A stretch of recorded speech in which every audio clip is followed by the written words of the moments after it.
Alhamdulillahirabbil alamin. Wa bihi nasta'in ala umuri dunya waddin. Shalatu wassalamu ala asyrafil anbiya wal mursalin. Amma ba'd. Alhamdulillah pada pagi hari ini di hari pertama kita masuk kelas setelah hari raya, saya dan Adam Yazli akan mempresentasikan materi yaitu corak pendekatan tafsir Al-Quran, tafsir Isy'ari dan tafsir fikhi.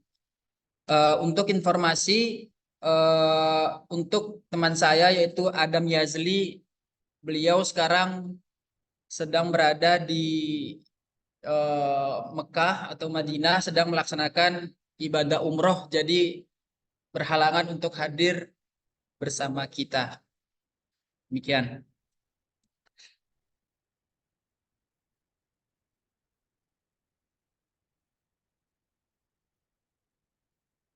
Corak pendekatan tafsir Al-Quran. Al-Quran bukan hanya kitab bagi umat Islam, tetapi juga kitab pedoman bagi seluruh umat manusia.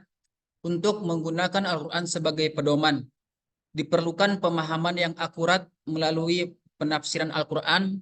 Salah satu pendekatan tafsir yang digunakan para sufi adalah tafsir Isy'ari. Yang mana tafsir Isy'ari tersebut adalah tafsir sufi dengan memaparkan tanda-tanda Al-Quran. Tujuan analisis ini adalah untuk memahami bagaimana tafsir Isy'ari dapat digunakan untuk memahami pesan Al-Quran. Penelitian ini menggunakan metode penelitian kepustakaan berdasarkan hasil analisis metode tafsir Islam, dapat memberikan pemahaman terhadap Al-Quran secara akurat. Dengan cara ini, untuk memahami pesan Al-Quran, Anda dapat menggunakan metode penafsiran Al-Quran. Jadi, ada dibagi menjadi dua topik pada pagi hari ini, tafsir Isy'ari dan tafsir fikih. Dan pertama kita akan membahas tafsir Isy'ari, yang mana tafsir Isy'ari ini pendekatannya atau digunakan oleh para ahli sufi. Dan untuk memperkuat tanda-tanda atau ayat-ayat yang ada di Al-Quran tersebut. Pendahuluannya, dalam penafsiran metode Isy'ari, mampu menjelaskan Al-Quran dengan makna di balik makna yang tampak. Jadi, metode Isy'ari ini menjelaskan makna atau mentakwilkan makna dari Al-Quran tersebut terhadap isyarat-isyarat tersembunyi yang dapat dilihat oleh sebagian ulama. Nah, hikmahnya, tafsir Isy'ari ini dalam memahami pesan Al-Quran dapat memberikan penjelasan terhadap ayat-ayat Al-Quran yang syarat dan takwil aspek esoterik dan isyarat-isyarat yang terdapat dalam teks ayat-ayat Al-Quran. Berdasarkan pembahasan di atas, peneliti ingin melakukan penelitian untuk memahami pesan Al-Quran dengan pendekatan tafsir Isy'ari. Untuk tujuan pemahaman tafsir dapat digunakan untuk memahami pesan Al-Quran untuk meningkatkan pemahaman yang dijadikan referensi bagi pembaca. Kemudian kita akan masuk ke karakteristik tafsir Isy'ari. Dibagi jadi dua, tafsir Al-Isy'ari As-Sufi dan satu lagi adalah tafsir Isy'ari Al-Batini. Untuk tafsir Isy'ari As-Sufi dikenal juga dengan tafsir tamtsil. Tafsir tamtsil itu eh, memper apa bahasanya? Tamsili itu mempraktekkan istilahnya. Nah, terhadap aksara tamsil meyakini bahwa terdapat pesan-pesan yang terkandung dalam isi ayat-ayat tersebut, seperti kisah para nabi dan rasul, serta kisah-kisah lain yang dapat diterapkan pada ayat-ayat tersebut. Misalnya, kisah penciptaan Adam yang mengandung pesan tentang tahapan perjalanan manusia. Metode ini dibangun atas dasar pemahaman makna umum cerita puitis. Kaidah yang umum digunakan adalah ibrah bi general al-lafad. Dengan kata lain, suatu ayat dianggap tidak hanya khusus terhadap khitbah, bagian yang disebutkan dalam ayat yang dimana ayat tersebut, tetapi juga mencakup segala hal yang dianggap sebanding atau serupa. Yang kedua, kita masuk ke tafsir Isy'ari Al-Batini. Tafsir Isy'ari Al-Batini adalah penafsiran yang menitik beratkan pada makna simbolis Al-Quran menggunakan metode diversi, yuharrifun, dan menolak makna eksoteris Al-Quran. Produk tafsir batini identik dengan kelompok batiniyah. Adz-Dzahabi menjelaskan kelompok internal yang dimaksud adalah Syiah Ismailiyah, bahkan tambah Ibnu Taimiyah tidak hanya kaum Syiah Ismailiyah saja, tetapi juga kaum Qaramita, Nasiriyah, dan para filosof radikal. Mutakalimin dan Sufi merupakan anggota lingkaran dalam yang menafsirkan Al-Quran dengan metode Al-Batini untuk menciptakan karya Al-Batini tersebut. Nah, sekarang kita pergi ke sejarah perkembangan tafsir Isy'ari tersebut. Ada dibagi menjadi beberapa periode atau beberapa fase, yaitu ada 5 fase. Untuk fase pertama yaitu abad kedua Hijriyah atau bertepatan dengan 8 Masehi sampai dengan 4 Hijriah. Nah, pada fase pertama ini merupakan tahap mendasar dalam perkembangan tafsir Sufi terhadap Al-Quran. Kemunculan tafsir Isy'ari jelas terjadi pada abad kedua Hijriah melalui beberapa sabda Rasul, pengikut tabi'in, di mana mereka berperan penting dalam memberikan nasihat kepada banyak orang. Dan mayoritas dikenal dengan disebutan zuhud dan wara. Dan orang-orang soleh ketika istilah tasawuf masih belum dikenal di antara orang-orang pertama yang diketahui berkiblat pada aliran Isy'ari tafsir adalah Fuad bin Iyad. Nah, karena di fase ini adalah masih adanya Rasul, maka seluruh rujukan-rujukan hukum tafsir adalah kembali kepada Nabi Muhammad SAW. Dan fase kedua kita beranjak setelah berakhirnya fase pertama pada 4 Hijriah masuk ke fase kelima, fase kedua yaitu pada abad ke-5 Hijriah sampai dengan 7 Hijriah. Fase kedua ini muncullah produk-produk tafsir Sufi yang terbagi dalam 3 variasi berbeda. Pertama, tafsir Sufi moderat, yaitu produk tafsir Sufi yang masih memuat rujukan hadis-hadis Nabi SAW. Contoh produk tafsir jenis pertama ini adalah Kashful Bayan, tafsir karya Abu Ishaq Salabi yang wafat 1035 Masehi. Kedua, merupakan produk tafsir yang dipengaruhi oleh tafsir As-Sulami dan pemikiran Sufi seperti Futuh Ar-Rahman fi Isyarat Al-Quran karya Abu Sabit Ad-Dailami.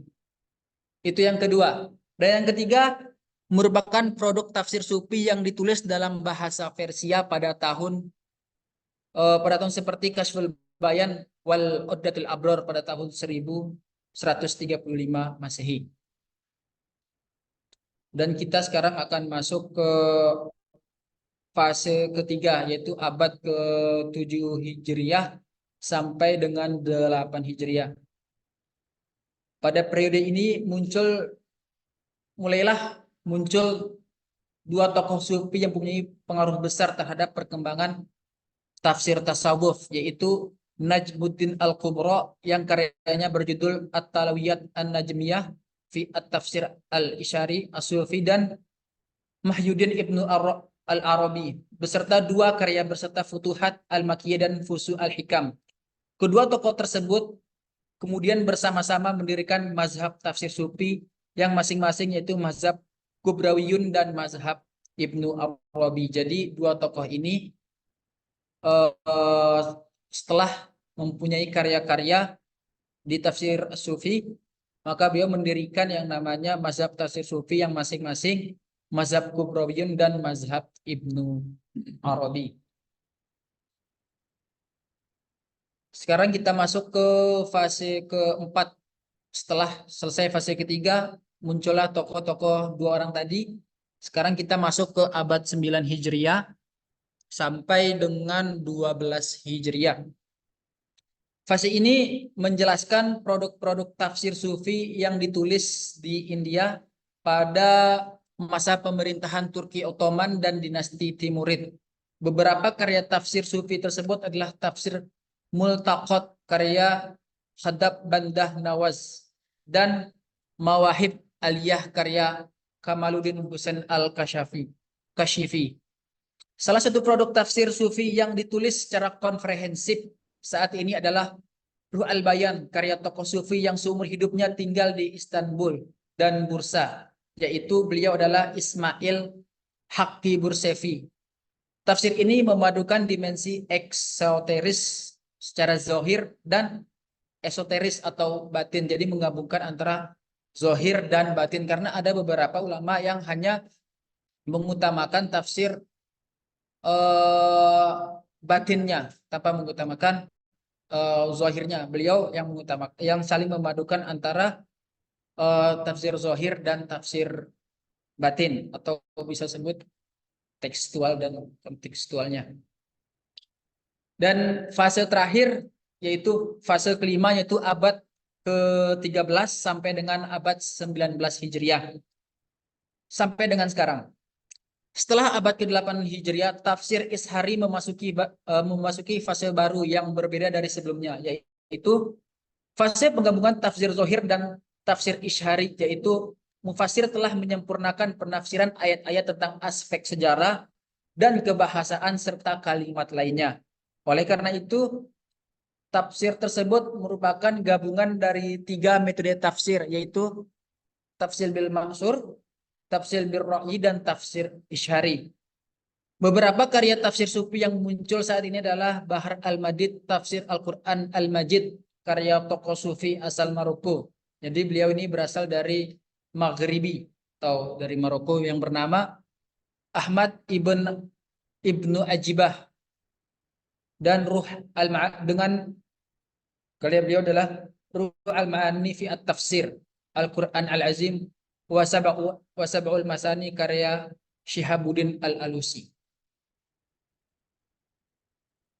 Nah, sekarang kita beralih ke tokoh-tokoh yang masyhur di kalangan tafsir Ishari ini. Di antaranya adalah ada Al-Futuhat Al-Makkiyah, itu karya dari Syekh Abdullah Muhammad ibn Ahmad ibn Abdullah Mahjidin ibn Arabi. Jadi beliau mempunyai karya itu Al-Futuhat Al-Makkiyah. Dan ada Abu Muhammad Sahil ibn Abdullah Al-Tusturi dengan karya tafsir Al-Tustaryang. Seterusnya ada Abu Abdurrahman Muhammad Ibnu Husain bin Al-Asad As-Sulamani dengan karya beliau Al-Haqa'iq At-Tafsir. Selanjutnya ada dari Abu Muhammad Razbihan Ibn Abu Nasah Al-Sirairozi dengan tafsir Ar-Rasul Al-Bayan fil Haqiqah Al-Quran, fil Haqa'iq Al-Quran. Dan ada juga Nizhamuddin Al-Hasan Muhammad Al-Nasyaburi dengan karya beliau yaitu Tafsir Al-Gharaib Al-Quran wal Gharaib Al-Quran. Dan yang terakhir ada yang namanya Syihabuddin Al-Sayyid Muhammad Al-Alusi Al-Baghdadi dengan Tafsir Al-Ruh Al-Ma'ani. Jadi itu adalah beberapa tokoh di tafsir Al-Ishari. Untuk metodologinya, tafsir Sufi Isy'ari adalah penafsiran terhadap ayat-ayat Al-Quran selain makna aslinya menurut petunjuk khusus yang diterima oleh para tokoh tasawuf, namun antara kedua makna tersebut dapat dikompromikan. Nah, asumsi dasar penafsiran Isy'ari adalah Al-Quran ini terdiri dari apa yang bersifat lahiriah dan batiniah. Jadi Isy'ari ini menggabungkan antara sifat Al-Quran yang terdiri dari lahiriah dan batiniah. Makna zuhir Al-Quran adalah teks atau ayat, makna batin adalah isyarat dibalik makna. Jadi ada tekstualnya dan kontekstualnya. Terus tafsir sufi terhadap Isy'ari ini dapat diterima dan diakui dengan syarat-syarat tertentu, yaitu terdapat dalil syar'i yang menguatkan, tidak bertentangan dengan syariat atau proporsi, dan tidak meniadakan makna teks yang jelas dan jika tidak memenuhi syarat yang tersebut maka akan ditolak. Itulah beberapa metodologi yang dipakai untuk tafsir Isy'ari. Dan sekarang kita akan masuk ke tafsir fikih. Tafsir fikih adalah tafsir yang didasarkan atas ayat-ayat hukum dan kebanyakan dilakukan oleh para ulama ahli fikih sesuai dengan kecenderungan mazhab dan latar belakang keilmuan yang dimilikinya. Jadi tafsir fikih ini cenderungnya itu banyak dilakukan oleh ulama-ulama fikih untuk mengetahui maqasid syariah atau ayat-ayat yang berhubungan dengan hukum-hukum fikih tersebut. Nah, tafsir ini merupakan salah satu corak penafsiran yang sangat dikenal di kalangan umat Islam, baik salaf maupun khalaf. Nah, perkembangan penafsiran dengan menggunakan pendekatan fikih telah ada sejak masa Rasulullah SAW hingga perkembangan mazhab al-fiqhiyah bahkan hingga saat ini. Tafsir fikih meliputi dominan metodologi dan produk penafsiran serta epistemologis tafsir fikih sebagai corak penafsiran. Selain dalil-dalil dari nasakh dan pengelompokan, tafsir fikih dalam berbagai mazhab berasal dari kajian terhadap produk-produk tafsir fikih dan kemudian ditarik terhadap persoalan mazhab. Nah, untuk sejarahnya, untuk sejarah tafsir fikih ini ada 3 fase. Fase pertama yaitu pada masa Nabi Muhammad hingga terbentuknya mazhab-mazhab fikih dalam Islam. Nah, kita ketahui bahwasanya Al-Quran itu turun selama 23 tahun dan memiliki ada yang namanya periode Makkah dan periode Madinah. Nah, dan di periode Makkah dan Madinah ini terbagi beberapa masa, yaitu ketika periode Mekah, ayat Al-Quran ini turun tidak banyak tentang hukum-hukum karena masih mengetahui atau pada zaman itu umat Islam belum mempunyai kelompok yang sangat besar. Maka di periode Mekah ayat yang kebanyakan turun tentang ketundukan atau keimanan kepada Allah. Dan ketika masuk ke periode Madinah maka lebih banyak ayat turun tentang hukum-hukum syariat Islam.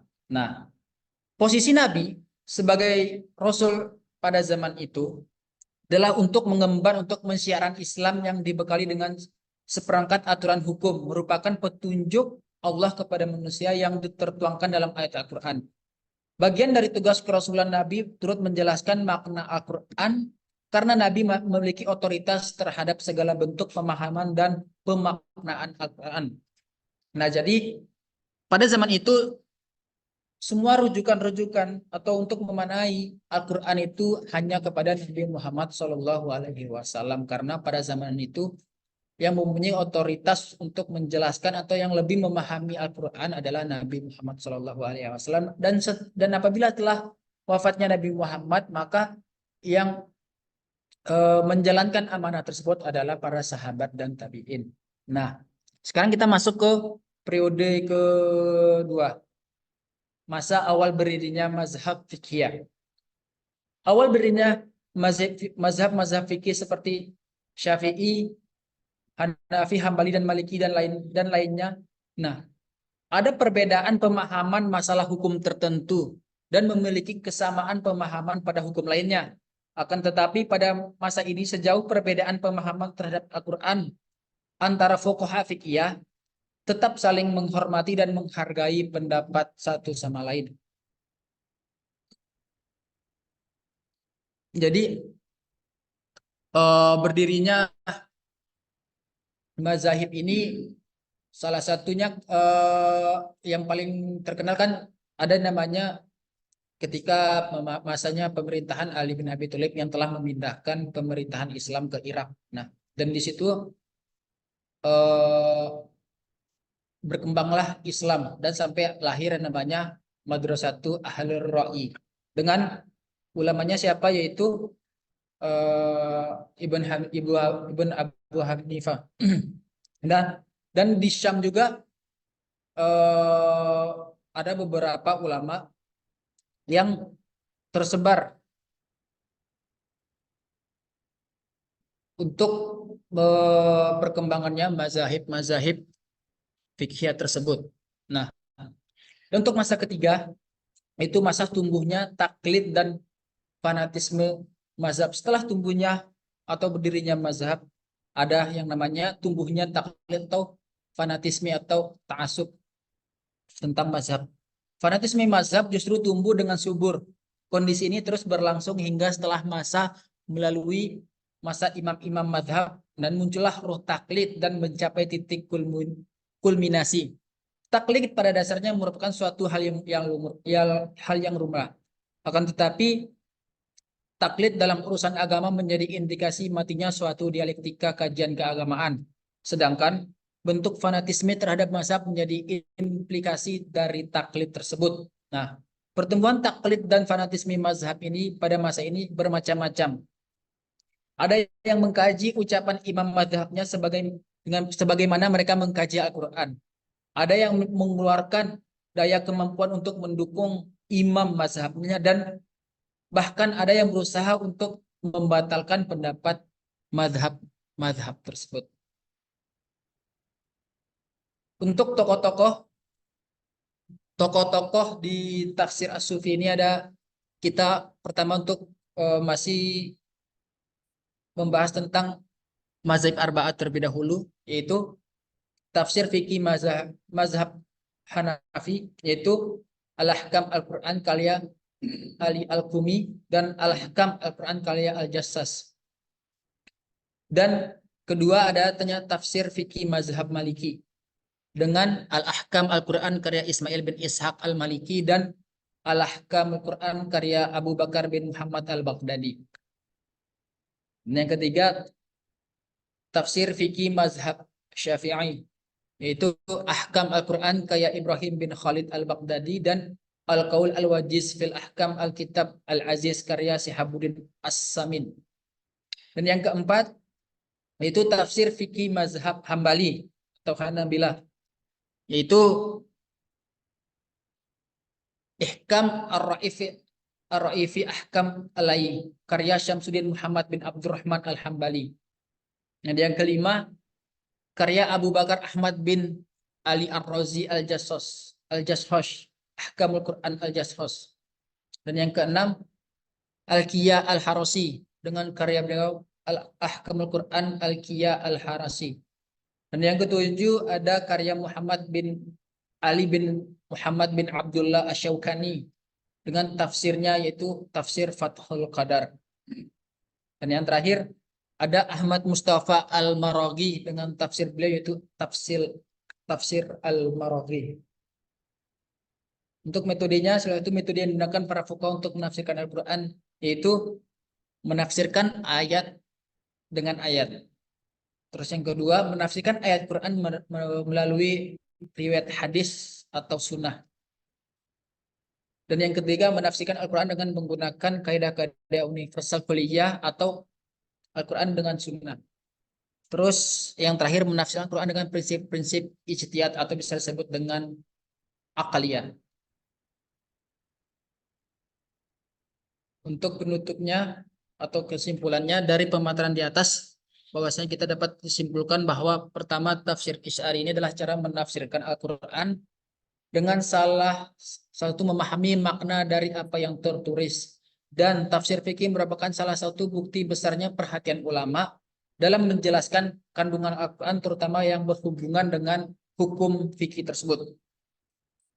Dalam tafsir Isy'ari ada dua macam, yaitu tafsir Isy'ari As-Sufi dan tafsir Isy'ari Al-Batini. Dan yang seperti sudah kita bahas tadi, terdapat 5 fase dalam pengembangan ilmu tafsir tersebut, yaitu tafsir Sufi. Tafsir Sufi terhadap Isy'ari dapat diterima dan diakui dengan syarat-syarat tertentu, yaitu dalil syar'i yang menguatkan dan tidak bertentangan dengan syariat, maka bisa diterima tafsir Sufi al-Isy'ari tersebut. Dan tafsir fikih yang mengandung pendapat mufasir fikih dari berbagai mazhab, kemudian melakukan pertarjihan dan serta merumuskan kesimpulan hukum yang relevan dengan perkembangan zaman, atau bisa disebut dengan muqaran. Muqaran sampai kita mengambil qaul rajihnya sesuai dengan perkembangan zaman. Mungkin hanya itu yang bisa saya sampaikan. Baik.